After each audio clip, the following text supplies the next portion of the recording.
সম্প্রতি যে বিষয়টা নিয়ে খুব আলোচনা চলছে সোশ্যাল মিডিয়ায় এবং স্বাভাবিকভাবে একবারে সাধারণ জনজীবনের মধ্যে যেটা খুব আলোচনা এবং চর্চার মধ্যে আছে, সেটা একবারে পাড়ার চায়ের দোকানের ঠেক থেকে কর্পোরেট ক্যান্টিন পর্যন্ত। কি কাজের সময়, গুণগত মান বেশি জরুরি না কাজের সময়টা বেশি জরুরি অর্থনৈতিক উন্নতির জন্য?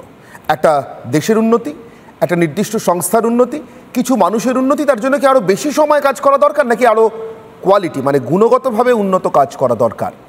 এই তর্কটা এসে গেছে। তার কারণ নারায়ণ মূর্তির মতো একজন, লার্সেন এন্ড টুব্রোর চেয়ারম্যানের মতো মানুষজন তারা মনে করছেন যে কাজের ঘন্টার সঙ্গে উন্নতির সম্পর্ক ভীষণভাবে যুক্ত, এবং সেটা অবশ্যই বাড়তি ঘন্টার সঙ্গে। তারা চাইছেন মানুষ প্রয়োজনে 10, 12 এমনকি 14 ঘন্টাও কাজ করুক।